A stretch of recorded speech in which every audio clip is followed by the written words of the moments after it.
Bonjour à tous, bienvenue sur François pour le défi de la vérité. Nous recevons aujourd'hui un avocat qui a ferraillé sur différents plateaux de télévision, sur les réseaux sociaux et pour divers clients.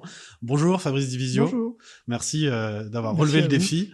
Nous avons invité car la dernière péripétie qui vous a frappé a été la censure de votre entretien par YouTube, votre entretien donné à TV Liberté qui est paru samedi dernier. Le samedi dernier.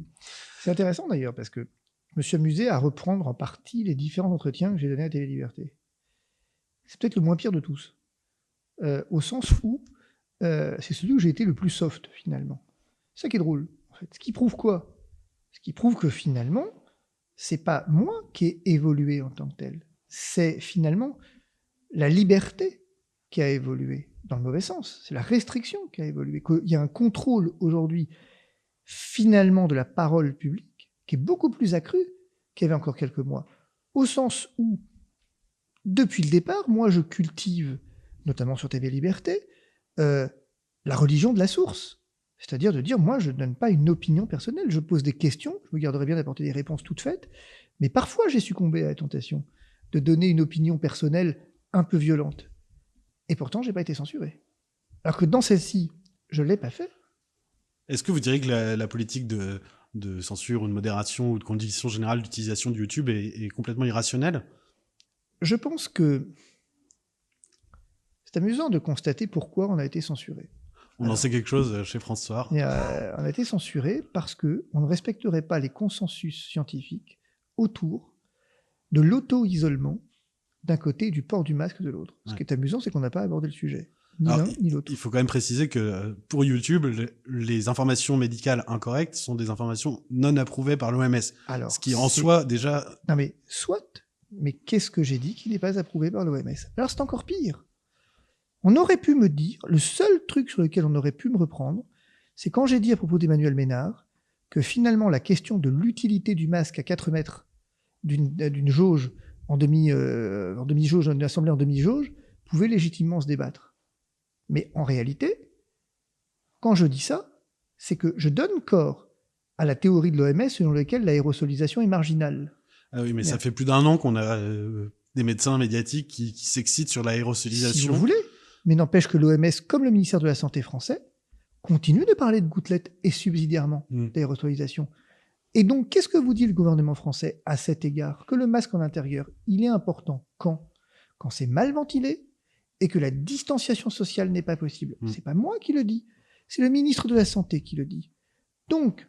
Mais le ministre des Transports, vous l'avez relevé aussi, considère qu'on ne se contamine pas dans le métro. Martin Blachier. Votre grand ami aussi, mais Martin Blachier, j'allais le dire. Martin Blachier non plus.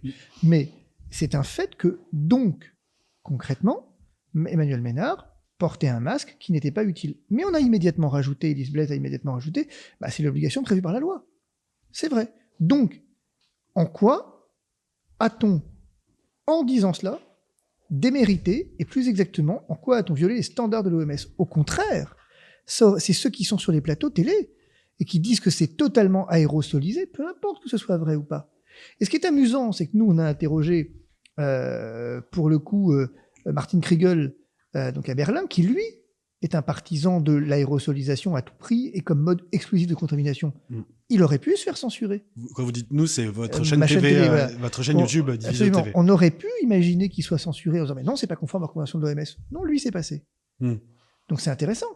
Après, sur la vaccination, on pourrait me dire mais attendez, vous avez quand même finalement un anti-vax. Pas du tout.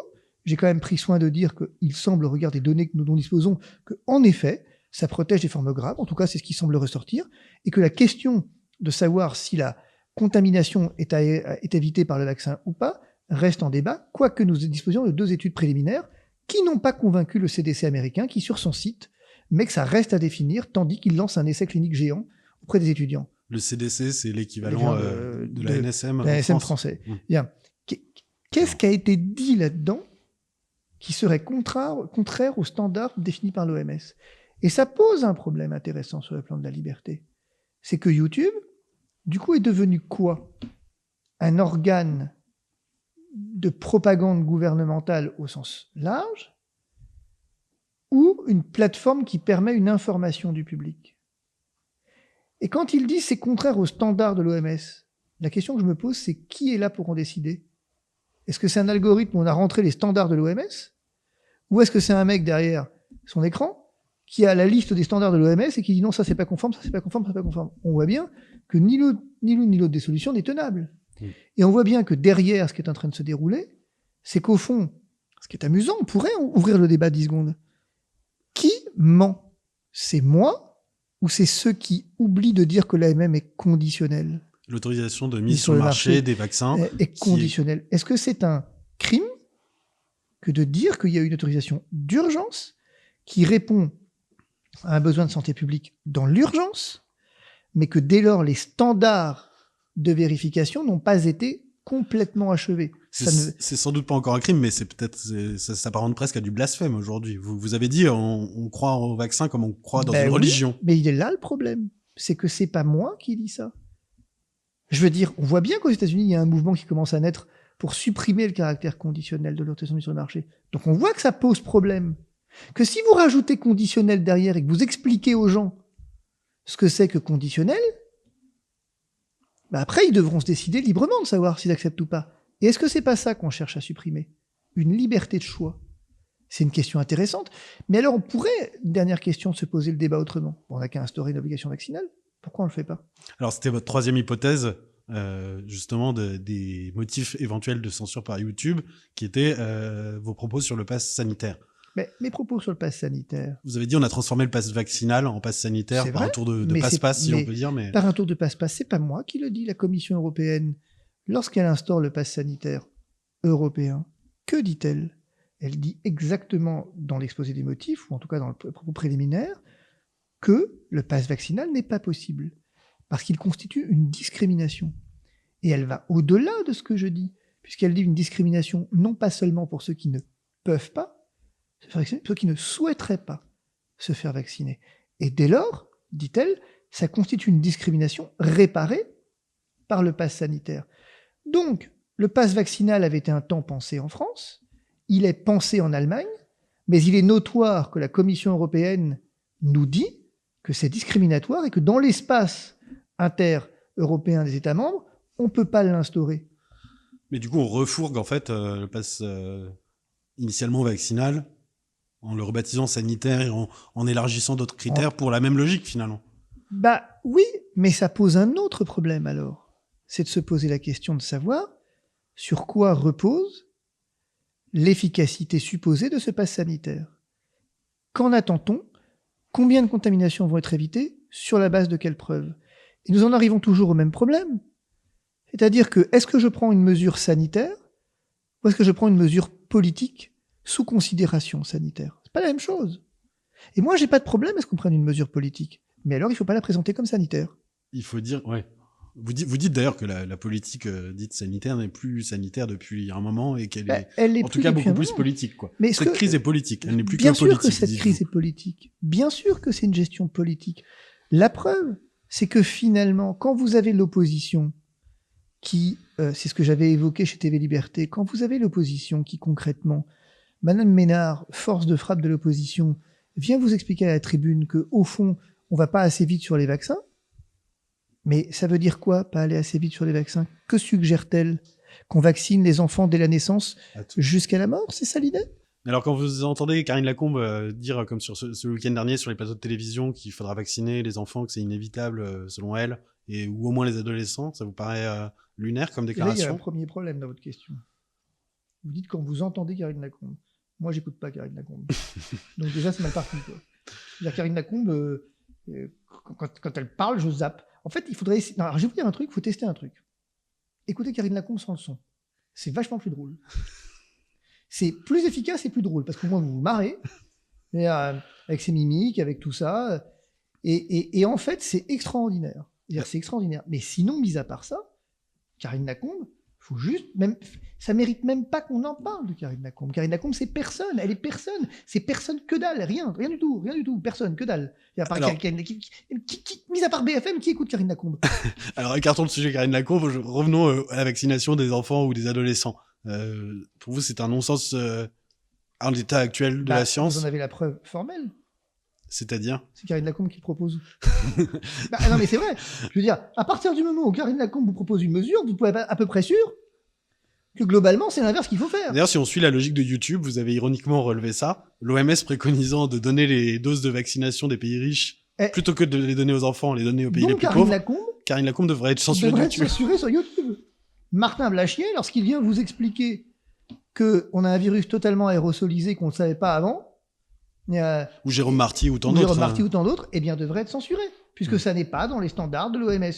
Je suis désolé, il faut aller les lire, c'est tout. Mais, si vous voulez, la vraie problématique de cette histoire... alors, je vais raconter un truc qui est assez marrant. Moi, je me suis fait blacklister des plateaux télé. Ah bon? On n'a pas remarqué. C'était à quelle époque? Eh ben non, vous avez tort, si vous remarquez. Ah oui, vous êtes chez Hanouna de temps en temps. Ouais, on en reparlera après. Mais c'est tout. C'est tout, ouais. Pourquoi? Parce qu'un jour, j'ai dit, mais attendez là, j'ai un problème avec la vaccination des plus de 75 ans, les copains. C'est qu'elle n'a pas été testée dans des conditions telles que son efficacité puisse être démontrée. Vous ne pouvez pas dire ça. Ah bah non, vous avez raison, je peux pas le dire, mais je peux le lire. Parce que c'est ce qui est écrit en toutes lettres dans le rapport de la HAS, quoi. Et ça, c'est le point de départ? C'est le point de bascule? Vous avez été excommunié médiatiquement? Immédiatement. À un tel point que tous mes propos sont immédiatement repris par la presse écrite et ils sont débunkés par la presse écrite, ce qui est extraordinaire. BFM a fait un print sur moi, par exemple, pour venir expliquer que l'avocat du professeur Raoult, qui se prétend spécialiste en droit de la santé, j'ai bien aimé le qui se prétend. Ce qui est marrant, c'est que j'y suis retourné une fois après sur BFM, c'est eux qui m'ont présenté comme ça, mais c'est pas grave. C'est assez marrant parce que... C'est le cas, vous êtes avocat des professions de santé et spécialisé. Je suis avocat des professions de santé. Moi, je prétends rien, mais le fait est que du coup, ils ont fait un truc pour dire oui, l'avocat du professeur Raoult a essayé de démontrer que la vaccination des plus de 75 ans n'avait pas été testée, ce qui est faux. Et il faut un article pour démontrer que c'est faux, et à la fin de l'article, ils disent elle n'a pas été testée dans des échantillons suffisants pour pouvoir conclure à son efficacité. Ce qui était précisément ce que vous disiez. Ce qui était précisément ce que je disais. Je veux dire, de la même façon, sur les lits de réanimation, j'ai quand même été... vous étiez échappé avec Laurent Alexandre notamment. Avec Laurent Alexandre là-dessus, en disant, excusez-moi, mais à un moment donné, je comprends pas comment vous calculez le lit. Pourquoi vous avez changé la définition du mot réanimation, bordel? Expliquez-le-moi, quoi. Oui, parce qu'on rappelle que les critères ont changé. Les critères ont changé. On a inclus les lits de soins intensifs. Si j'ai 19 000 lits en tout et que j'ai 6 000 patients, c'est qu'il m'en reste 12, 13 de disponibles. Bon. Et vous avez Le Monde qui a fait un truc sur moi pour expliquer, pendant un article très très très très long, que en fait mes critères de calcul étaient totalement faux et que interrogation faite de tel ou tel, on avait 19 000 lits en France. Bon, bah c'était vachement la peine de faire un article, quoi. Il est là le problème, c'est qu'au fond, ce qui pose un problème, si vous voulez, dans une dictature de l'opinion, la démocratie du savoir est toujours un problème. Parce que moi, j'impose pas une opinion. Et d'ailleurs, quand chez Hanouna, juste pour l'anecdote, Hanouna a dit « Ah bah oui, il faut le croire, Divisio », j'ai immédiatement rectifié en disant « Absolument pas. Ne faites jamais ça. Il faut pas vous croire, vous. Il faut jamais me croire. Demandez toujours aux gens qui viennent chez vous des sources. Demandez-leur des sources. La situation est trop grave pour qu'on puisse se permettre... On a le droit d'avoir des débats. Et c'est sain, le débat. Mais à condition que ça soit autre chose que des débats d'opinion dont tout le monde se fout, mais que ce soit des débats sourcés. Et c'est bien ce qui manque. Et c'est quand même le paradoxe de se dire que sur TV Liberté, je me fais censurer, là où sur les plateaux télé, vous avez une dictature de l'opinion, qui, elle, est complètement contraire aux recommandations diverses et variées, et finalement, ça pose pas de problème. Donc, quand l'Allemagne impose une obligation vaccinale, un passeport vaccinal, contre lequel milite l'OMS, ou en tout cas que l'OMS désavoue, est-ce que du coup, lorsque BFM traite un sujet sur l'Allemagne, elle doit être censurée? Parce que c'est contraire aux recommandations. C'est valable pour foule d'autres sujets. L'OMS a reconnu les limites des confinements et a même recommandé de ne plus en faire. Et des confineurs exaltés pullulent encore. Mais vous avez vu maintenant que même dans le journal Le Monde, vous avez un truc extraordinaire. Donc je présume que celui qui a tweeté l'article du Monde s'est fait censurer. Curieusement, non, parce que je l'ai fait. Où vous avez quand même des auteurs qui sont capables de vous expliquer qu'on n'a pas confiné assez tôt. Et plus exactement, même, qu'on a trop de lits de réanimation en France. Oui, alors ça, on est arrivé à un point, c'est le point terminal du confinisme. Quand vous en êtes là, qu'est-ce que vous voulez imaginer pouvoir gérer une crise quand vous avez un nombre d'abrutis au mètre carré qui sont capables de raconter ça? Je veux dire, comment vous faites, quoi? Moi, je veux bien, hein. Moi, je veux bien tout ce qu'on veut. Mais quand vous avez des mecs qui sont capables de pondre une tribune dans un journal du soir, un quotidien du soir, a priori pas complotiste, a priori très sérieux, lui, je veux dire, et qui vient effectivement vous expliquer qu'on a trop de lits de réanimation en France, bah, en fait, c'est ce qu'avait dit Castex. Si on en avait eu 0, on n'aurait eu aucun problème. Castex vous avait dit, moi, tout ce que je peux vous recommander, le meilleur moyen, c'est de pas aller à l'hôpital. Pour pas aller à l'hôpital, c'est de pas tomber malade. Ça, c'est la phrase du siècle, quand même. Le meilleur moyen pour pas aller à l'hôpital, c'est de pas tomber malade. Moi, je le dis tout le temps. C'est ce que je dis tout le temps. Qu'en fait, le meilleur moyen pour gagner un procès, c'est de pas en faire. Vous êtes sûr de gagner. C'est le même problème ici. Mais vous avez vu le niveau de débilité. Non, ce qui est rassurant, quelque part, finalement, dans cette histoire, c'est qu'au fond, à la fin de la fin, comment je vais dire, c'est un champ ouvert pour des vrais dictateurs, cette histoire. Je trouve ça pas mal, sur le fond. Si demain, il me prenait l'envie d'être dictateur, maintenant, je sais comment faire. Il suffit de raconter 3 conneries à la minute, de faire peur aux gens pendant 1 an, et de surtout rien lire, et le tour est joué, en fait. Et je manipule l'opinion. Mais il faut avoir les gardiens de la vérité dans son camp. C'est facile, ils s'achètent. Non, mais boutade mise à part, on a quand même vu beaucoup de services de vérification, de réinformation, de fact-checking, etc., qui prêchent la bonne parole, et on a vu une sorte de raidissement de l'information officielle, quitte à basculer dans des injonctions absurdes comme celle que vous venez de dénoncer. Quel regard vous portez là-dessus? Moi, je monte à cheval. 2 demi-journées par semaine, c'est ça? Non. Le lundi après-midi. C'est à cause de vous, je suis pas à cheval, là. Ah. Mais moi, je monte à cheval. Je monte à cheval 4 demi-journées par semaine. Plus le week-end. Et le reste du temps, vous êtes sur les plateaux télé? Oui, et de temps en temps, je bosse quand même. Mais tout ça pour vous dire quoi? Qu'en fait, je m'en fous. Que je suis arrivé à un point, mais je m'en tape de leurs conneries. En fait, ils peuvent dire ce qu'ils veulent. Ils peuvent aller sur tous les plateaux du monde, raconter leurs conneries. Ils peuvent censurer tout ce qu'ils veulent. Mais depuis quand on arrive à éteindre une opposition par la censure? Ça a déjà marché, ça, dans l'histoire? Ça a jamais marché dans l'histoire. Les régimes... Ou ça marche un temps, mais ça finit par... Oui, ça marche un temps. C'est comme le pass sanitaire. Ça marche un temps et après on abandonne. Ça marchera pas selon vous, le pass sanitaire? Mais bien sûr que non. C'est déjà voué à l'échec. Mais bien sûr que non, c'est voué à l'échec. Parce que, je veux dire, justement, pourquoi c'est voué à l'échec? Parce qu'il faudrait qu'on soit un minimum organisé pour le mettre en place. C'est ce qui me rassure. C'est qu'il faudrait qu'on soit un minimum intelligent pour organisé pour le mettre en place. Or, on est vraiment trop stupide pour y arriver. C'est bien ça qui me rassure. Mais vous imaginez, quand même, le passeport sanitaire. Intéressant. J'ai posé une question, moi, en appart au ministre du Transport. J'ai posé une question hors plateau. Mais qui... À Jean-Baptiste Djebari, le secrétaire d'État du Transport. Oui, je lui ai dit, j'ai une question. Quel vaccin? Comment ça? C'est une question. Quel vaccin? Il dit, quel vaccin quoi? Quel vaccin vous reconnaissez pour le pass sanitaire? Réponse? Ah, ça, on l'a pas encore décidé.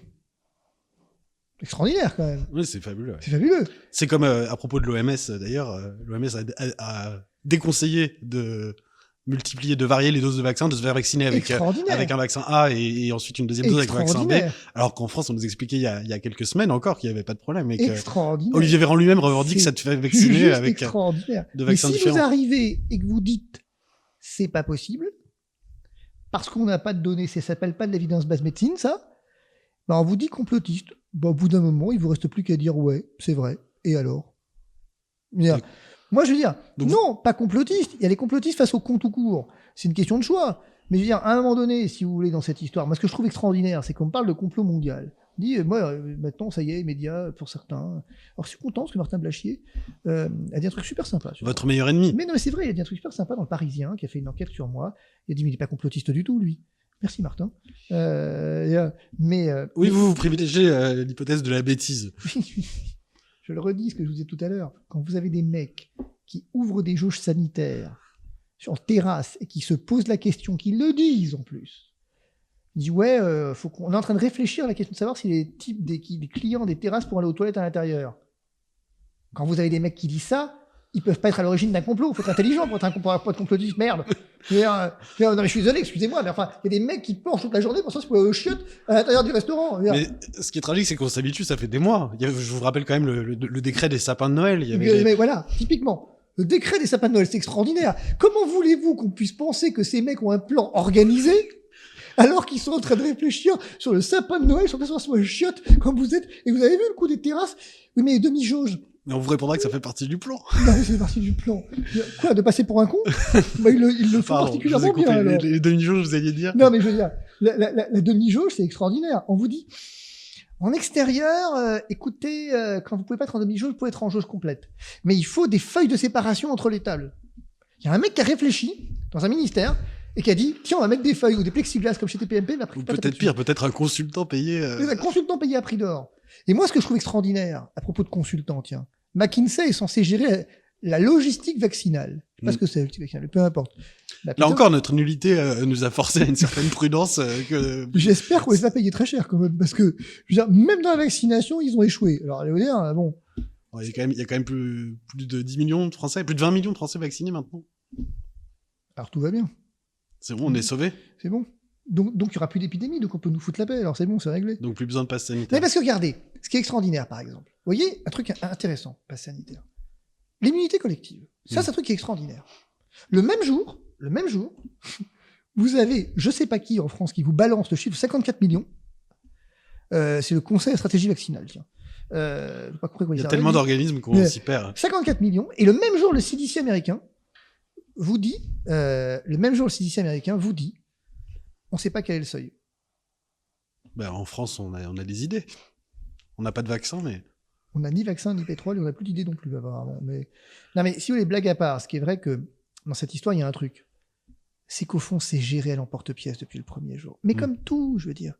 Moi, de la santé, j'en fais depuis 20 ans, mais tout est géré comme ça. Tout ce qui s'est passé là depuis 1 an et qu'on a découvert avec effarement, vous l'avez vu venir depuis longtemps, en fait. Regardez comment les mecs ont géré le Mediator, regardez comment ils ont géré la dépakine. Les scandales sanitaires, ça naît comme ça. Comment ils ont géré H1N1. Je veux dire, on est un foutu de gérer la grippe. Comment ils ont géré les lits de réanimation. Comment ils ont géré l'hospitalisation. Ils sont incapables de gérer quoi que ce soit. Pour vous, la canonisation rétroactive de Roselyne Bachelot, par exemple, c'était ridicule. Non mais... Il faut vraiment avoir un problème de mémoire pour faire ça, quoi. Non, ce qui me fait marrer... tout le monde s'est emballé il y a 1 an après, en disant elle avait tout prévu. Elle avait prévu quoi? Alors d'abord, à supposer que ça soit vrai. Supposons pour les besoins de la cause que ce soit vrai. Donc on en est arrivé à féliciter un ministre de faire son boulot. C'est tellement exceptionnel que quand il le fait, eh ben il faut qu'il entre au Panthéon, quoi. La nana, elle est ministre de la Santé, on dit oh, putain, qu'est-ce qu'elle est bonne, celle-là, elle est trop bien. Hein. Qu'est-ce qu'elle a fait? Elle a commandé des masques, elle a commandé des vaccins, elle a réussi à nous. Putain, elle est vraiment bien. Hein. C'est pas comme si elle était ministre, quoi. Et alors pour vous, c'était pas vrai, puisque vous supposons comme une expérience de pensée. Mais... Ce que je dis, c'est qu'il s'est passé quoi? Il s'est passé qu'on a voulu ouvrir des vaccinodromes en excluant les médecins généralistes. En gros, on a fait les mêmes conneries qu'aujourd'hui. Je veux dire, à part qu'aujourd'hui, on s'y est mieux pris sur la communication parce qu'on a foutu la trouille aux gens. Et pour que ça marche, c'est toujours aussi con. Mais à part qu'aujourd'hui, on a réussi à faire en sorte que les gens adhèrent, à peu près, parce qu'on leur a foutu la trouille. En 2009, on leur aurait pas foutu la trouille. Si on leur avait foutu la trouille, ça aurait marché. Donc, Roselyne Bachelot, elle a fait les mêmes conneries qu'aujourd'hui. On ne fait pas de vaccination de masse, ça n'existe pas. Une vaccination, ça se gère comme un acte médical. Maintenant, vous avez cette tendance, je suis vacciné. Vous savez, moi, c'est la réponse que je fais systématiquement quand on me demande, mais vous êtes vacciné? Sur les plateaux, on m'a demandé ça. Sur Punchline, on m'a demandé, vous êtes vacciné? J'ai répondu au journaliste, c'est quand votre dernier toucher rectal? Il vous a répondu? Il est un peu gêné. Je dis, je comprends pas pourquoi vous vous intéressez plus à mon vaccin qu'à votre toucher rectal. Ça reste un acte médical, quoi. Pourquoi, d'un seul coup, on a fait entrer l'acte médical dans le domaine public? Quand? Je veux dire, pourquoi? Rassurez-vous, ici, on vous posera la question ni sur l'un ni sur l'autre. Non, mais je veux dire, vous pouvez me poser la question, bref. Mais le fait est que, si vous voulez, Bachelot, elle est l'archétype du système qui marche pas. C'est-à-dire, à un moment donné, vouloir imposer des méthodes communistes avec des vaccinations de masse, avec des traitements de masse, à des situations individuelles, ça marche pas. Mais est-ce que vous en viendriez presque à nier le concept même de santé publique? Puisque à vous écouter, c'est qu'une décision de liberté de prescription individuelle des médecins libéraux, des choix individuels des personnes.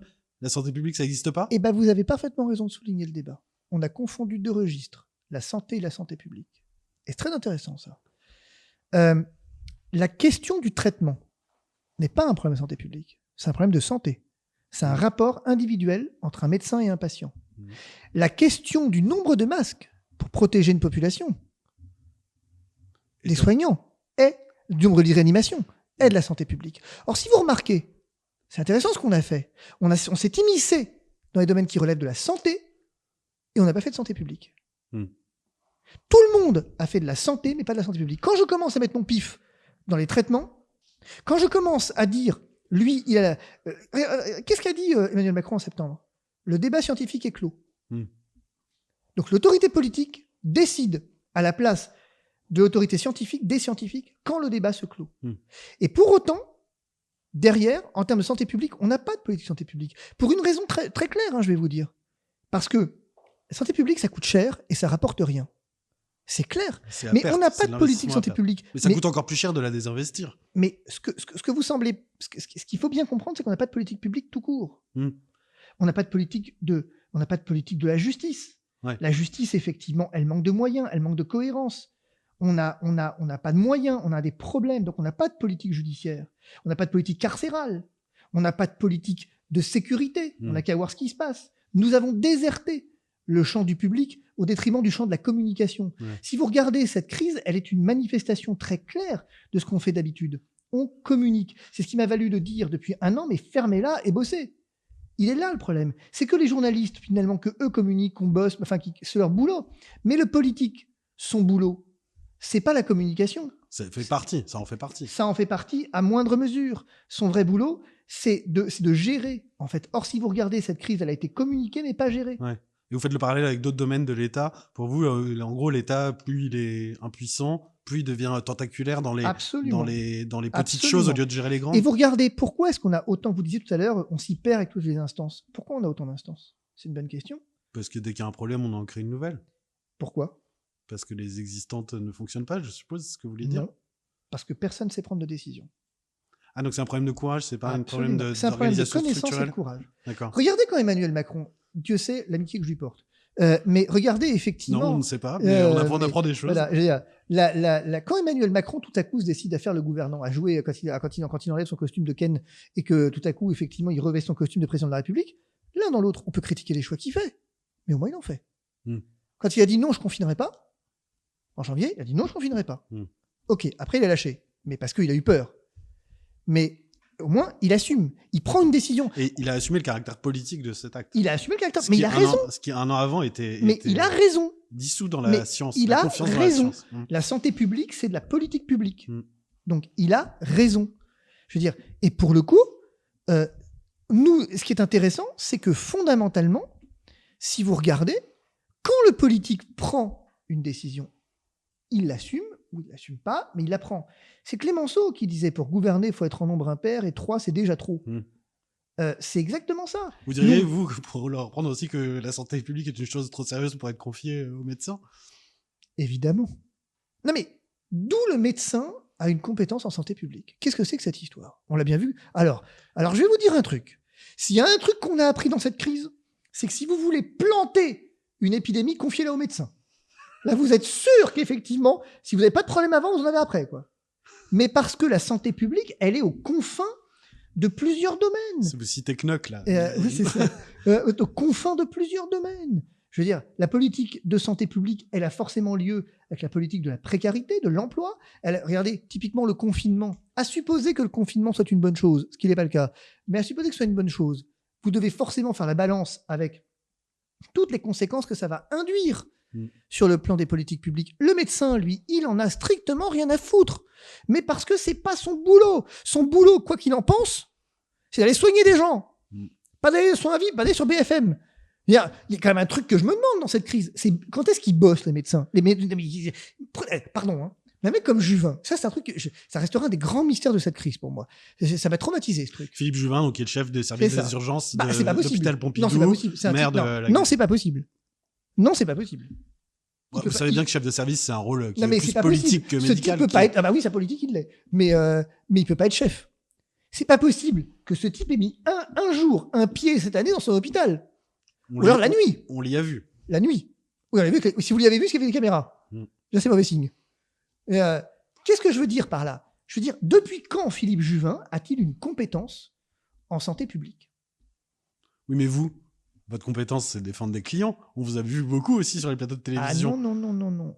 Enfin, si, ma compétence, c'est de défendre des clients quand même. Pas utiliser ça. Pas casser mon business tout de suite, mais c'est vrai, ma compétence, c'est de défendre les clients. Mais quand j'interviens finalement sur les plateaux, j'interviens parce que, justement, dans le cadre de la défense de mes clients. Parce que, pourquoi c'est intéressant? Prenez le collectif C19, historiquement. Première étape. Tout au début, janvier de l'année dernière, je dépose un premier recours dans le tribunal administratif pour avoir des FFP2 pour les soignants. à une époque, on ne voulait pas leur en donner. Sur les plateaux, je vais quoi? Je vais dire, ça va flamber. Et donc, il vous faut des FFP2, parce que ça va flamber. Et là, on vous prend pour un excité alarmiste. Là, on prend pour un excité alarmiste. Ça va flamber. Et ensuite, au moment de la plainte devant la Cour de justice de la République, finalement, je vais sur les plateaux pour défendre les médecins. Voilà. Mais si vous regardez, dans ma parole publique, au fond, à chaque fois, ce que je fais, ce que j'essaye de faire, c'est de dire attention, la santé publique est une composante de l'ordre public. Et derrière, vous avez un rapport de proportionnalité qui est le problème de la liberté, et que les deux doivent entrer dans un rapport de proportionnalité. Ce qui me fait dire la chose suivante, c'est pas moi qui le dis, je vais sur les plateaux pour dire quoi? Pour dire ce que le doyen Ouriou disait au 19e siècle, c'est que, enfin, c'est pas le doyen Ouriou, d'ailleurs, il a dit ça, mais ça a été repris en 1914 par le commissaire du gouvernement dans Corneille, dans une affaire intéressante, en 1914, hein, la police, la liberté est la règle, la police est l'exception. Édouard Philippe a dit, il y a un an, en mai, au moment du premier déconfinement, il a dit « La liberté va redevenir la règle et l'interdiction de l'exception ». La liberté va redevenir la règle. Ce qui est quand même terrifiant dans le Premier ministre. Vous vous rendez compte que le Conseil d'État, un rapporteur public devant le Conseil d'État, un ancien commissaire du gouvernement, le Conseil d'État, en 1914, on ne peut pas dire que la France traversait une époque très heureuse, a été capable de dire que la liberté est la règle, la police l'exception. Et nous avons changé ça. Alors évidemment que mon boulot, c'est d'aller dire que la liberté est la règle, la police l'exception. Mais c'est votre boulot d'avocat ou de citoyen? Eh bien, vous avez raison de dire ça. En théorie, ça ne devrait pas être mon boulot. Ça devrait être celui des profs de liberté publique. Mais qui sont restés confinés pendant un an. Vous en voulez aux universitaires, aux grands spécialistes de philosophie du droit Absolument. Ils ont déserté la place publique. Et c'est scandaleux. Vous rejoignez François Sureau, par exemple, qui dit que le Conseil constitutionnel et le Conseil d'État se sont mis en vacances. Non, ils ne sont pas mis en vacances, ils sont restés en vacances. La même chose. Vous allez encore plus loin. Mais enfin, je veux dire, comment vous pouvez... Enfin, le Conseil d'État, parlons-en 10 secondes. Qui était conseiller d'État? Édouard Philippe. Yves Lévy était même conseiller d'État jusqu'en 2019. Yves Lévy était conseiller d'État. Donc, je veux dire, à un moment donné, vous avez le Conseil d'État, à qui vous demandez... C'est très amusant, d'ailleurs. Juge des référés liberté, Christine Mauguet. Christine Mauguet, je la connais bien. Elle a été ma prof en maîtrise sur les droits publics économiques. Donc, très bien, son cours très intéressant. Déjà rapporteur public au Conseil d'État, et finalement, ensuite, elle est passée au cabinet de Christiane Taubira. Elle est retournée au Conseil d'État. Forcément. Vous ne pouvez pas demander, si vous voulez, au Conseil d'État, à un moment donné, de déjuger le gouvernement en pleine crise. Parce qu'une carrière, ça se fait et ça se défait dans les crises. C'est ce que disait Thibault Mercier, qu'on avait invité du Cercle Droit et Liberté, qui est un confrère avocat, qui disait qu'il y avait une endogamie en fait entre l'administration, le Conseil d'État qui est censé être relativement indépendant, et les cabinets. Tout à l'heure, j'ai sauté une étape, je citais le doyen Oriot, mais pour autre chose. En fait, il avait dit juger l'administration, c'est encore administrer. Un siècle plus tard. Mais comment on fait alors? Parce qu'une fois qu'on a dit ça, qu'est-ce qu'il faut faire? Monter à cheval. D'accord. Je vous assure. Hein. Vous, la solution, c'est Sylvain Tesson, c'est décamper. Je vais vous dire un truc. Un après-midi, je suis arrivé à mes écuries, mes entraîneurs étaient là, et je commence à m'exciter sur Édouard Philippe, sur machin, sur je sais plus quoi. Et le mec me regarde, il me dit « Ah non, je suis pas au courant ». Et j'ai trouvé que c'était extraordinaire, en fait. Le type est pas moins intelligent que nous, mais au fond, il s'en fout. C'est ça qui vous choque le plus, c'est l'indifférence? Non, ça m'a pas choqué, ça m'a satisfait. C'est-à-dire qu'il y a un type qui, à un moment donné, ne vit pas au rythme du virus. Quoi. Ah, c'est une forme de sagesse pour vous. C'est une forme de... À un moment, je pense que dans cette histoire, plus on va essayer... Comment je vais dire ça? Je suis pas là pour convaincre qui que ce soit. D'abord, les gens font ce qu'ils veulent, c'est leur problème. En cela, vous êtes libéral. En cela, je suis libéral. Bon. S'ils ont envie de se faire vacciner, ils sont vaccinés. S'ils ont envie d'être informés, ils sont informés. Moi, je fais ce que j'ai à faire. Vous savez, je vais vous dire un truc. Vous êtes peut-être plus anarchiste que libéral, au fond. Je suis avocat. Hein. Dans tout avocat, il y a anarchistes qui s'ignorent. Ou qui s'ignorent pas, ça dépend. Moi, mon boulot, c'est pas de faire croire quoi que ce soit aux gens. Il y a un truc que je dis souvent en audience, qui m'arrive de dire en audience, quand un magistrat, grosse affaire pénale, me dit « Maître, vous ne ferez pas croire que machin ». Je réponds en général, vous savez ce que Bernadette Soubirous a dit au curé de Lourdes quand la Vierge Marie lui est apparue? Je ne suis pas chargé de vous le faire croire, je ne suis pas chargé de vous le faire croire, mais de vous le dire. Donc moi, mon boulot, c'est de vous le dire, pas de vous le faire croire. J'ai envie de... C'est pareil, ma parole publique, moi, je veux rien faire croire à personne. Et c'est pour ça que je demande aux gens de pas me faire confiance. Moi, j'arrive et je dis, regardez, les effets indésirables des médicaments. Tout le monde me dit, j'ai un mec qui fait de la santé depuis 20 ans quand même, ces questions, je les ai enseignées, j'ai vu un cours sur les médicaments à la fac de médecine, bon, a priori, j'ai une petite légitimité pour en parler. Tout le monde dit, ah, regardez, non, les effets indésirables de Pfizer. il y a les uns qui disent c'est pas énorme, les autres qui disent c'est colossal. Et le tout soit les mêmes chiffres. Mais qui dit que les chiffres sont bidons de toute façon? Non pas parce que c'est Pfizer, mais parce que la pharmacovigilance dans le monde est bidon. Parce qu'on a Elle n'est pas bidon, elle est Ah, sous-évaluée. mais elle est donc bidon. On a une sous-estimation, parfois d'un rapport de 1 à 100, dans les effets indésirables, dans la pharmacovigilance, pour plein de raisons. Je veux Oui, dire, mais c'est pris en compte dans la pharmacovigilance, cette mais- sous-estimation. C'est ce qu'on disait il y a un an aussi, quand il y a eu quelques alertes au ah sujet bah de... non, c'est pris en compte. C'est vrai. En tout cas, c'est ce qu'on disait à propos de Ah bah, c'est l'hydroxychloroquine. pas vrai. On nous disait, bah attention, non. c'est x10, Ah bah x100. oui, d'accord. C'est x10, x100.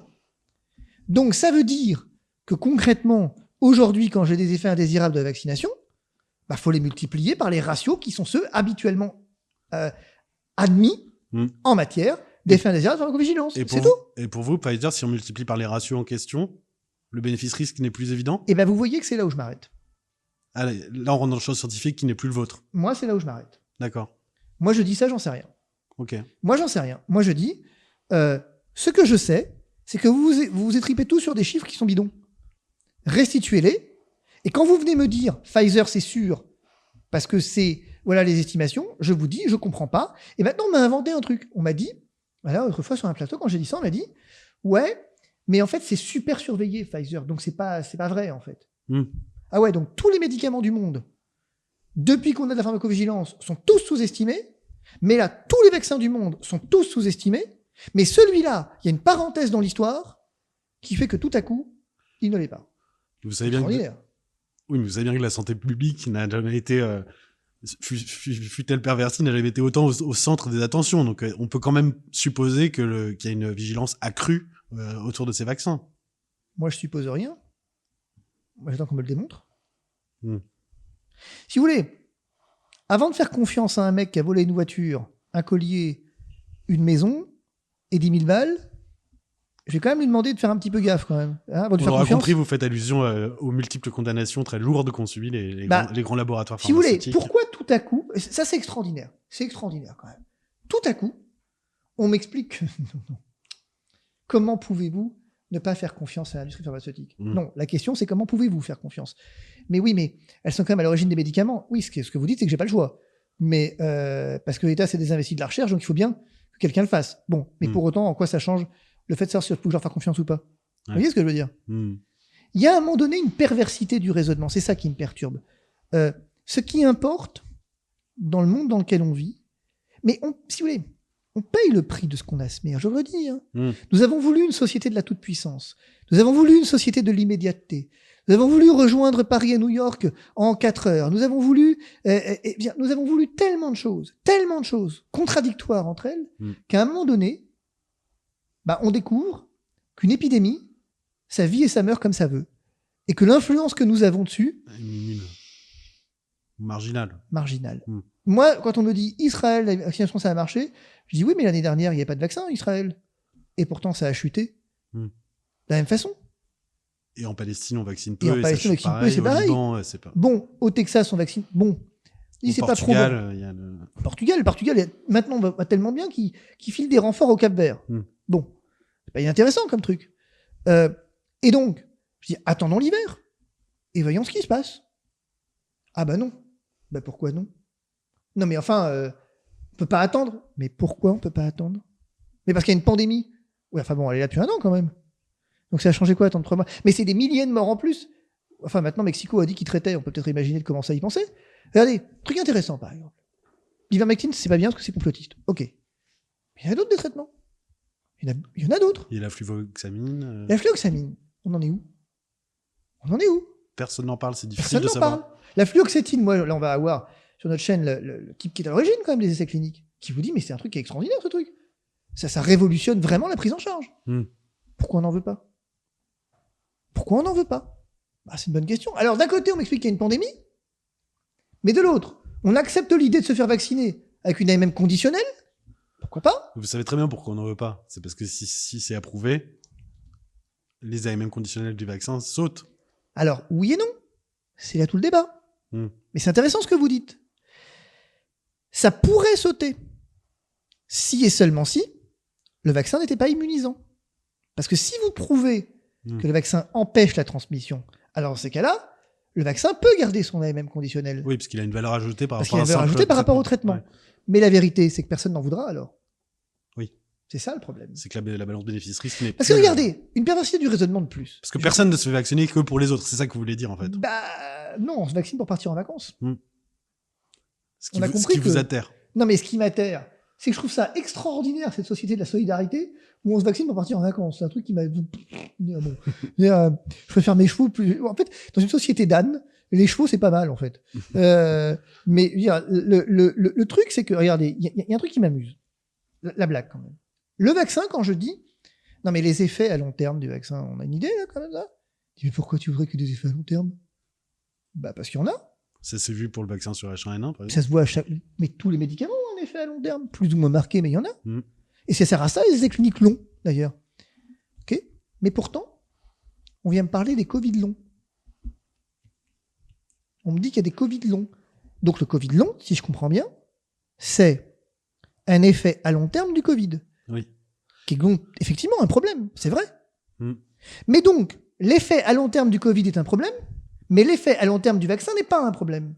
Et si l'effet à long terme du vaccin était pire que l'effet à long terme du Covid, numériquement et en termes de gravité, qu'est-ce qu'on en sait? Il y a un an, on ne savait pas qu'il y avait de Covid long. Oui, mais vous savez bien qu'il faut agir au présent. On peut pas avoir toutes les garanties sur l'avenir. Il y a forcément une part d'incertitude dans la décision publique.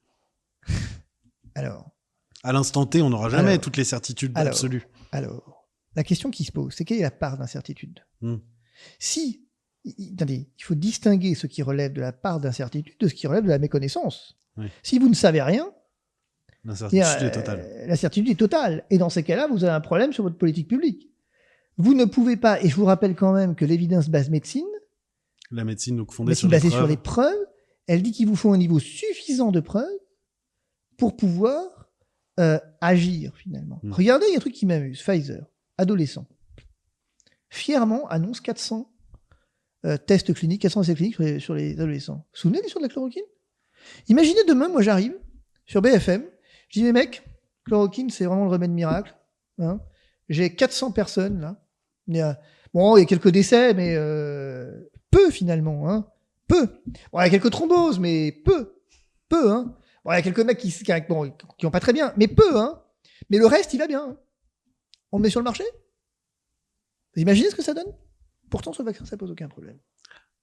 Ouais, à la différence près que c'était un produit qui était déjà sur le marché. C'est ce que je vous dis. C'était un repositionnement. C'est ce que je vous dis. Et on n'a pas du tout dit ça. Il n'a jamais été question de dire que ça allait provoquer des décès, parce qu'ils ont essayé, des thromboses, ce que vous voulez. Je veux dire, à l'époque, certains professeurs de pharmacologie ne se gênaient pas pour rappeler justement, comme vous l'avez fait tout à l'heure, que les effets de pharmacovigilance étaient très largement sous-estimés.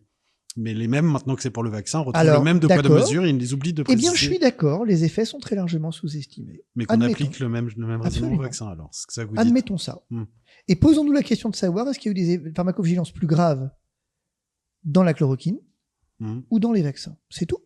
Moi, j'accepte le débat. Après, la chloroquine seule, vous dites ça par abus de langage, puisqu'on parle de l'hydroxychloroquine. Oui, bien sûr. Mais je veux dire, mais voilà. Ce que je veux dire, c'est qu'à un moment donné, si vous voulez, si je veux dire un mot rapide, très rapide de cette question, moi, ce qui me préoccupe, vous voyez, c'est que la raison a déserté. Moi, je comprends pas cet emballement. On est une société d'hypocondriaques. Et de vieux aussi. Et de vieux, mais de jeunes hypocondriaques. Ah oui, vous, ça vous frappe particulièrement chez les jeunes? Bah, on leur a fait peur. On a réussi à leur mettre dans la tête. Vous les défendez pourtant, les étudiants en BTS, par exemple. Mais je défends leur cohérence. Qui sont un peu hypocondriaques quand ils disent. Non. Quand ils veulent pas d'examen présentiel. Je défends leur cohérence.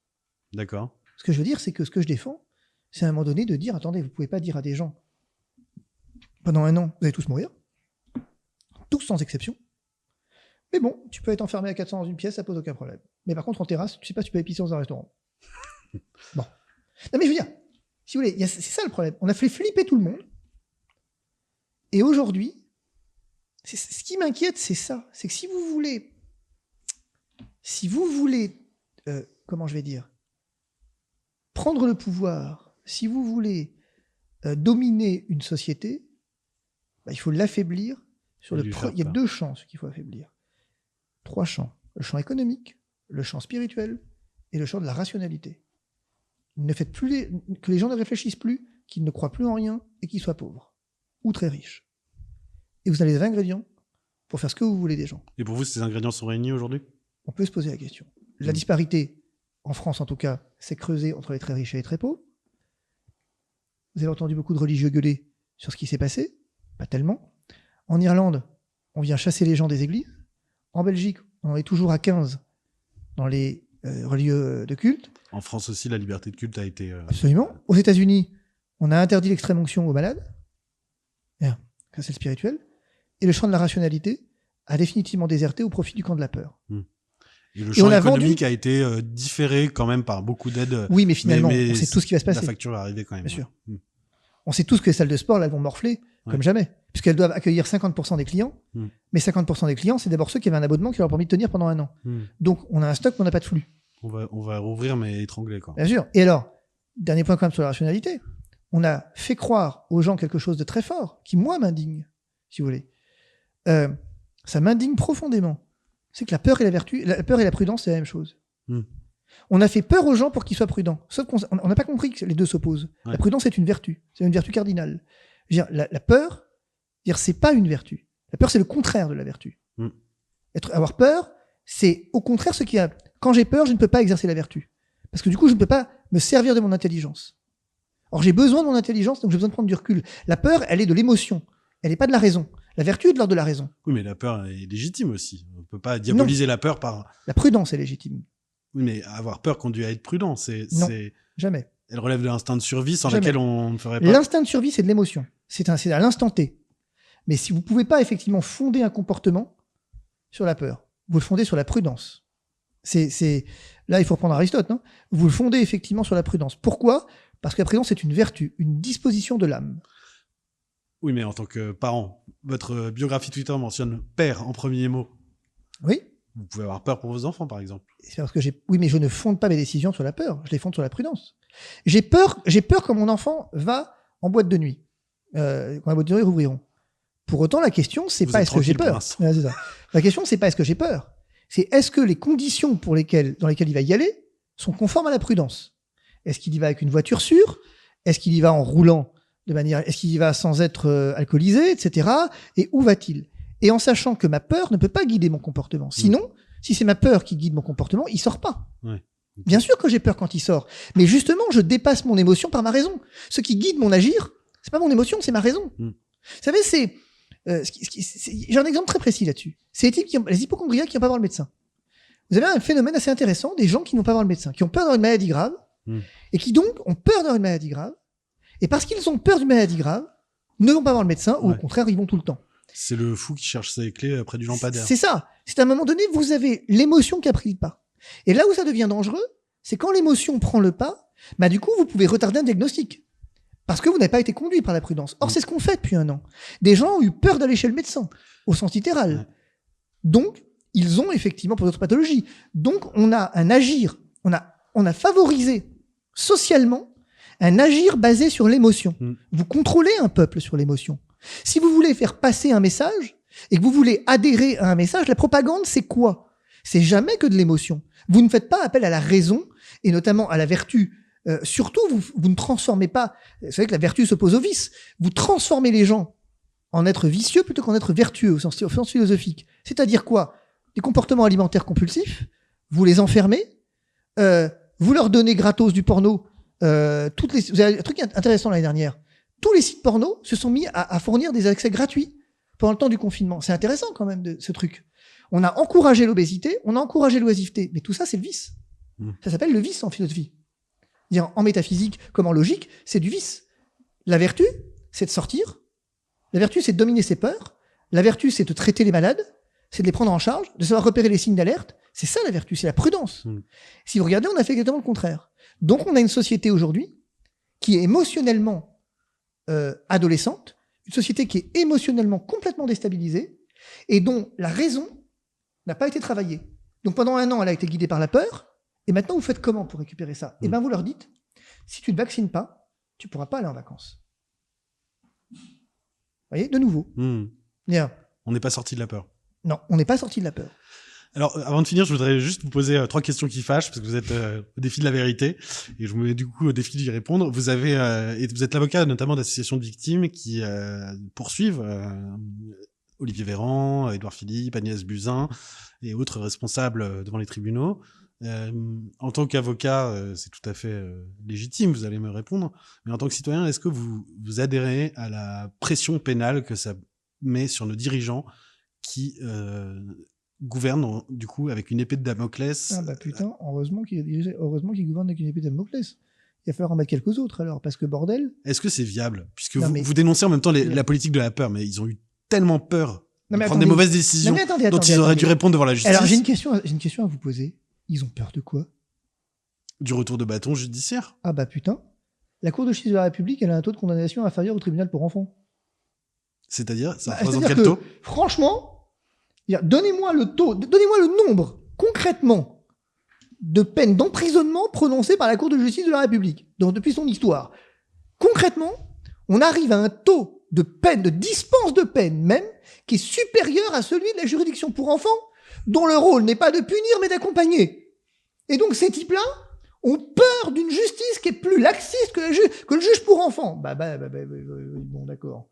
Enfin, sans aller jusqu'aux condamnations, on peut citer nombre de carrières politiques qui ont été brisées ou Mais ça, c'est leur tuées problème, pas le mien. par des histoires judiciaires, Mais y compris celles qui se terminaient par un non-lieu ou un acquittement. Non, mais attendez. Vous savez qui on cite pour ça en général? Laurent Fabius.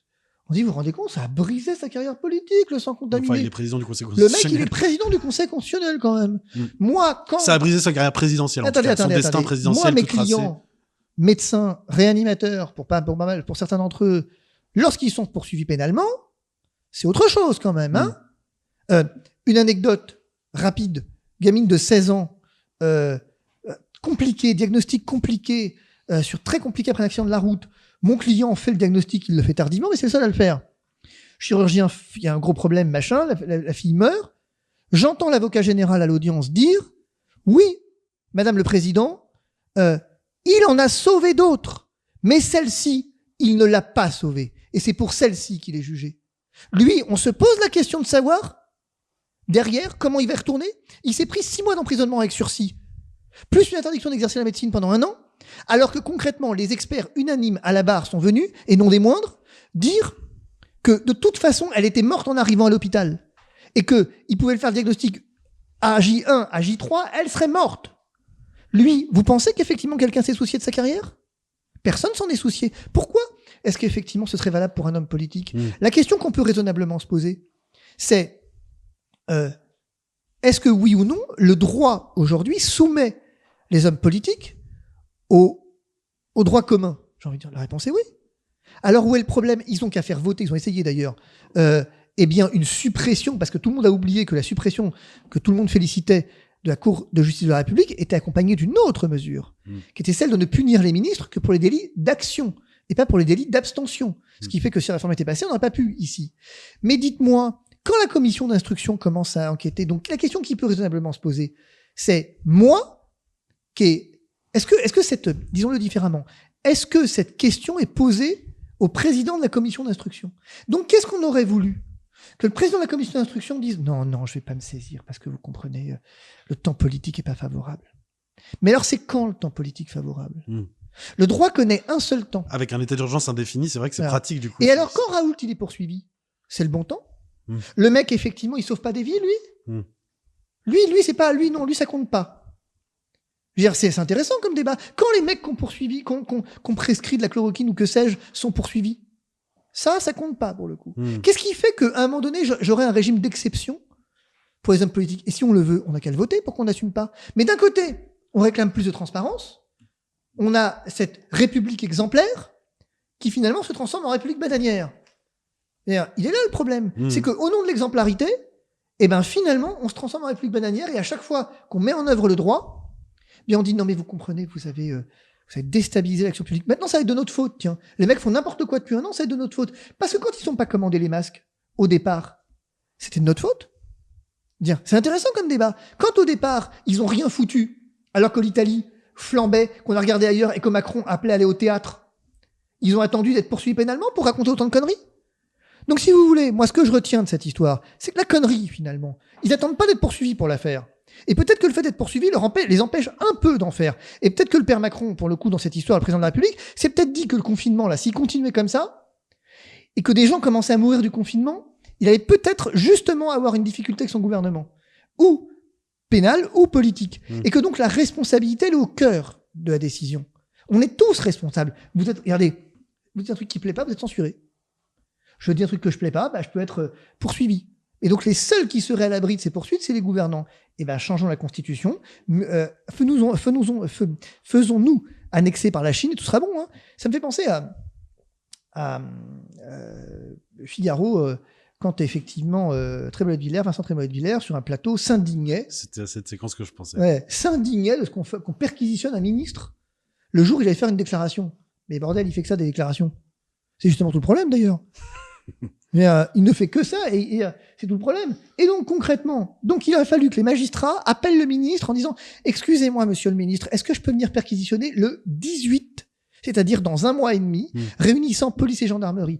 Oui, bien sûr, monsieur le président, sous réserve que je n'ai pas de discours et que je n'ai pas la kermesse de ma fille. » Ouais. On a bien compris votre point de vue sur cette question. Une deuxième question, vous avez défendu donc des médecins libéraux, Didier Raoult, une association de victimes du coronavirus, ou plutôt des mesures sanitaires, tout dépend du point de vue, des étudiants en BTS. Mais depuis 1 an et quelques, vous avez eu quoi comme résultat concret sur le terrain judiciaire ? Demandez-le à la justice, pas à moi. Je sais qu'en tant qu'avocat, vous pouvez pas faire votre mais publicité. À la justice, mais pas à moi. Est-ce que vous avez obtenu des résultats positifs ? Vous pouvez au moins nous dire ça, peut-être ? J'ai obtenu des résultats positifs. J'ai obtenu que les soignants aient des FFP2. J'ai obtenu que la Cour de justice de la République soit saisie. J'ai obtenu, je sais bien que tout le monde m'en fait grief, mais j'ai obtenu les masques à l'intérieur. Je sais bien que tout le monde m'en fait grief. Donc c'est à cause de vous qu'on a aussi les masques à l'extérieur ? Non, les masques à l'extérieur, je suis pour rien, moi. D'accord. Mais d'ailleurs, c'est intéressant le masque à l'intérieur, parce que là aussi, c'est intéressant. Tout le monde me fait rire, mais il faut pas être con, quoi. Évidemment que l'état de nos connaissances en juillet 2020 n'était pas le même qu'aujourd'hui. Ouais. Évidemment que mes clients médecins étaient complètement paniqués et se dire, attendez, si on peut éviter, là, avec un virus gouttelette, etc., machin, tout, si on peut éviter une seconde vague, il faut le faire. Et notamment dans les transports, leur principal souci, c'est les transports. Ouais. Voilà. Et ensuite, voilà, j'ai obtenu ça. Après, dans un régime d'exception, vous avez une justice d'exception. Vous direz que la justice sanitaire est une sorte de justice militaire ? Non, vous pouvez pas le dire. La justice militaire est la même chose. Enfin, et t'as la justice que la musique. C'est ça. La musique militaire. Non, mais je vais le dire différemment. Je vais dire, cette année, on a rendu des jugements. On n'a pas rendu la justice. D'accord. C'est une formule d'avocat, ça. Dernière question qui fâche, même si nous n'allons pas nous quitter fâchés, je l'espère. Est-ce que vous, à force de vous démultiplier sur les fronts médiatiques, sur ceux des réseaux sociaux, dans la défense de vos clients divers et variés, des victimes, le professeur Raoult, des médecins, des étudiants, est-ce que vous n'avez pas peur de devenir une caricature de vous-même et le zébulon du Covid, de vous égarer dans cette lumière médiatique ? D'abord, je suis un zébulon tout court. C'est-à-dire c'est-à-dire qu'en fait, j'ai une personnalité qui est ainsi faite. Vous jouez pas un rôle ? Moi, je joue pas de rôle, moi. Qu'est-ce que j'ai à y gagner à jouer un rôle ? Moi, je suis comme ça. De la notoriété, des clients. Mais genre, la notoriété, je veux dire, ça intéresse qui, la notoriété ? Ça me rapporte quoi, la notoriété ? Concrètement, je veux dire. Si je voulais la notoriété... C'est de la publicité pour un avocat, la notoriété. Oui, mais ça quand on travaille pro bono, on se paye en notoriété. Mais vous pensez que, concrètement, je fais ce métier depuis un certain nombre d'années. Je ne suis pas le petit dernier en droit de la santé, dit votre. C'est exactement. C'est exactement ça. Je suis pas le petit nouveau en droit de la santé. Non, mais c'est intéressant dans cette crise. Il y a des gens qui se sont découverts infectiologues, des néphrologues qui se sont découverts infectiologues. Il y a des avocats qui font le droit de la famille qui se sont découverts finalement spécialistes en droit de la santé. Vous êtes bien découvert chroniqueur et. Ah non, je me suis pas découvert chroniqueur. Moi, je veux dire, moi, on m'a invité, polémiste. Ça, j'étais déjà. D'accord. Des formations professionnelles. L'avocat est un polémiste. Je veux dire, qu'est-ce que je suis ? Je suis un orateur. Mon métier, c'est l'oralité. Alors, c'est évidemment l'écrit, mais je suis un homme de l'oralité. Je suis un homme du débat, du théâtre. Je fais du théâtre toute l'année. On parle bien de la théâtralité judiciaire, Vous venez de dire que vous ne jouiez pas un rôle. Ben non. mais pas plus et pas moins que quand je suis en audience, quand je défends. Finalement, je fais mon boulot, que je le fasse dans l'enceinte des tribunaux, ou que je le fasse sur les plateaux, ou que je le fasse sur les réseaux sociaux. Fondamentalement, c'est le prolongement. Et il y a toujours une part de ce que je suis dans le rôle que je joue. Quand je dis que je joue pas un rôle, ce que je veux dire, je ne joue pas plus un rôle là que quand j'exerce mon boulot. On parle bien de la théâtralité judiciaire. Mais finalement, à la fin de la fin, quel est mon métier? C'est la défense. Et j'ajoute un point, si vous voulez. C'est que, au fond, c'est vraiment ça la question de fond. Est-ce que ça va ouvrir des opportunités dans ma vie? Peut-être. Est-ce que je les saisirai? Peut-être. J'en ai eu des opportunités. Une, par exemple. Rencontrer le professeur Raoult. Je vais vous dire. Parce qu'à l'origine, vous n'étiez pas son avocat. C'est ce que vous étiez même assez réservé ou parfois réservé. sévère sur lui, son traitement, sévère peut-être sa pas, mais démarche. réservé en tout cas. Et j'ai publié des tribunes. Oui. Dans le quotidien du médecin. Exactement. Et c'est très intéressant. Donc, LUC, c'est très intéressant. Parce que finalement, il est venu me voir pour ça. C'est intéressant. Pour mon franc-parler. J'ai publié des tribunes. Donc, j'ai toujours été extrêmement honnête. Honnête intellectuellement avec moi-même. Tout le monde dit il a changé son fusil d'épaule. Mais jamais, je continue de penser que le masque à l'intérieur, étude à l'appui, peut présenter une certaine utilité dans certaines circonstances. De promiscuité ou autre. De promiscuité. Je pense que les masques dans les transports, depuis le départ, auraient dû être des FFP2. Je veux dire, incontestablement. Toujours pareil, certaines études à l'appui. Après, il y a un débat qui s'ouvre. Mais, enfin, je pense que le professeur Raoult, à certains égards, aurait mérité à s'exprimer différemment. Mais qu'est-ce qui m'a fait évoluer? C'est que le monde d'avant et le monde d'après, manifestement, n'est plus le même. Vous prenez le professeur Raoult, on lui tombe dessus parce qu'il a dit un truc ou machin. Mais combien en ont dit depuis? Et manifestement, ils n'ont pas été poursuivis. Donc, c'est que sa parole, que je pensais isolée, s'est inscrite dans un contexte plus général de débat et était opportune, finalement. Bah ouais, je me suis trompé. Disons que, au moment où j'ai dit et j'ai écrit certaines choses, j'avais raison. Mais forcément que l'avenir, on s'adapte et que l'avenir m'a donné en partie tort. Mais il aurait fallu que je fasse quoi? Que je reste focalisé sur ma position? Je fais quoi quand effectivement... Je me suis jamais prononcé sur le débat de savoir si le chloroquine marchait ou pas. En somme, on peut dire que vous n'avez pas le sentiment de vous être renié et que même en étant devenu un personnage, peut-être à votre corps défendant, de la comédie mais alors médiatique, ça m'amuse beaucoup. Ça m'amuse. C'est vrai que ça m'amuse beaucoup. Tiens, sur un point. Je ne comprends pas pourquoi les gens me suivent. Je ne comprends pas. C'est une vérité vraie. Je veux dire, je ne comprends pas pourquoi ils me suivent. Je ne comprends pas la nature a horreur du vide et que vous avez une parole compréhensible. Mais c'est là où c'est intéressant, c'est que libre. cette parole, elle n'est pas la mienne. Bah, sauf effectivement quelques éléments d'humeur, mais je veux dire, mais mis à part ça, elle n'est pas la mienne. Je veux dire, finalement, je ne fais que relayer une parole, une autre parole. Et c'est vraiment cette idée de se dire, on est l'interprète de quelqu'un d'autre. Pas moi le compositeur, mais je n'ai pas composé d'études sur le confinement. Simplement, j'ai lu ce qui se passe, j'ai lu. Et vous avez des gens sur Twitter en particulier qui me suivent, qui sont probablement bien plus cultivés que moi, bien plus intéressants que moi. Simplement, la nature ainsi fait que c'est moi qui suis en évidence. Mais est-ce que je suis en évidence pour moi-même ou est-ce que je suis en évidence pour eux? Pourquoi je vais sur les plateaux? Pourquoi je vais parler de Zébulon? Pour parler du Guignol, hein? On me dit, mais qu'est-ce que vous allez vous compromettre chez Hanouna? C'est pas de votre niveau. De mon niveau? Qu'est-ce que ça veut dire, c'est pas de mon niveau? Enfin, c'est vachement grave de dire ça. Pour vous, c'est une forme de condescendance, de snobisme mal placé de dénigrer Cyril Hanouna et son émission, ses auditeurs. Il fait 2,5 millions de téléspectateurs, Cyril Hanouna. Et donc, je ne devrais pas aller dire à 2,5 millions de téléspectateurs que quand j'ai un Jimmy Mohamed face à moi, qui joue dans l'émotion, qui a toujours le tweet le SMS de dernière heure avec le patient réanimatoire à 40 ans, que j'ai face à moi un Laurent Alexandre, que j'ai face à moi un Ludovic Toro, je devrais pas aller dire à 2,5 millions de téléspectateurs, n'ayez pas peur, parce que regardez, c'est plus complexe. Mais ça va pas vous faire plaisir, mais c'est aussi le type de raisonnement que tient Marlène Schiappa, en disant. Et elle a raison. Ça vous fait un point d'accord avec elle. Mais je veux dire, mais elle a raison. Mais bien sûr qu'elle a raison. Djebari est allé chez TPMP et il a raison. Je veux dire, au nom de quoi est-ce que je viendrais? Je trouve ça fou de dire c'est pas de votre niveau. Mais j'ai pas de niveau, moi. Bah, je veux dire, C'est ça qui est fou, si vous voulez, qui me perturbe un peu dans cette crise. La notoriété me perturbe là-dessus. C'est que moi, j'ai pas changé. Hein. Moi, je continue de mettre mon cuir dégueulasse du matin au soir. Non, il n'est pas dégueulasse, mon cuir.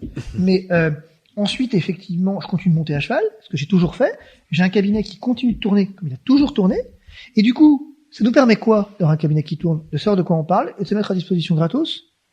Il y a quand même 90% des dossiers qu'on a traités depuis un an qui sont gratos, quoi. Donc, bon. Et on a, typiquement, vous regardez le professeur Raoult, par exemple. C'est complètement gratos. Parce que, pourquoi c'est gratuit? Mais parce qu'il est professeur de métier. Parce que vous rémunérez en notoriété. Non, mais quelle notoriété? En quoi? Vous avez quand même votre quart d'heure de célébrité, non, mais, aussi futile soit-il, mais... Non mais, regardez, sauf que le professeur Raoult est gratuit, mais que les soignants, qui étaient avant lui, est gratuit aussi. Les soignants n'ont pas payé chez moi depuis un an. Et le professeur Raoult, au contraire... Toutes vos défenses Covid, c'est pro bono. Absolument. D'accord. Alors, à l'exception de quelques-unes particulières qui nécessitaient une expertise spécifique, comme sur des trucs un peu pointus au pénal, trucs comme ça. D'accord. Sur des personnes qui ont été poursuivies. Mais, bien, si vous regardez, c'est intéressant. Raoult, vous dites mon quart d'heure de célébrité. Il ne va pas se tromper, c'est lui qui est venu me chercher. Donc pourquoi il est venu me chercher? Il a été démarché par à peu près tout le monde, Raoult. Je le sais, je connais les confrères qui l'ont démarché. Moi, je veux dire, c'est quelqu'un pour qui j'avais une relative antipathie. Et moi j'ai été stupéfait qu'il vienne me chercher pour le coup. Alors il s'avère que cette antipathie, quand on apprend à le connaître, s'est transformée en admiration pour le coup. Réelle, je veux dire. Et je dis ça, alors, complètement, moi je dis ça vraiment sincèrement. Un personnage bluffant, Raoult. Il m'agace par certains égards, et c'est réciproque, donc ça me rassure. Mais concrètement, il est passionnant, c'est un garçon passionnant. Il a ses défauts, mais franchement, c'est un type qui est assez bluffant sur... On a parlé de tout sauf du Covid pendant la plupart du temps quand on s'est au téléphone. C'est ce que il est bluffant. Plusieurs de ses interlocuteurs. Ouais. Il est bluffant de culture, il est bluffant de connaissances, il doit avoir une culture qui effectivement doit être supérieure à celle de tous les ministres réunis, quoi. Ça fait pas forcément très lourd. C'est pas forcément très lourd, mais c'est déjà pas mal. Pour conclure, je voudrais juste... Est-ce que vous vous adhérez si on vous dit que votre boussole finalement n'a pas varié et que on pourrait la résumer en un mot qui est celui de la liberté? Ou des libertés? La liberté est la règle, la police l'exception. Ça n'a pas bougé. J'ai fait mes études de droit là-dessus, fasciné par cette phrase.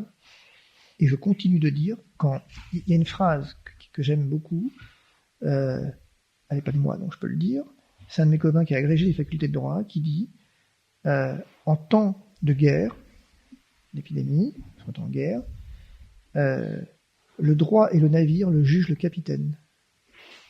Le droit et le navire et le juge le capitaine. J'aime beaucoup cette idée. J'ai raté, on va tous couler. Là. Et là, on a sauté du navire. Il n'y a plus rien. Et si vous voulez, c'est intéressant. Moi, je pense, si vous voulez, qu'on passe trop de temps. Moi, je rêve d'un truc, là, sur ma chaîne. Je rêve vraiment de faire ça, pour que je trouve le moyen de le faire.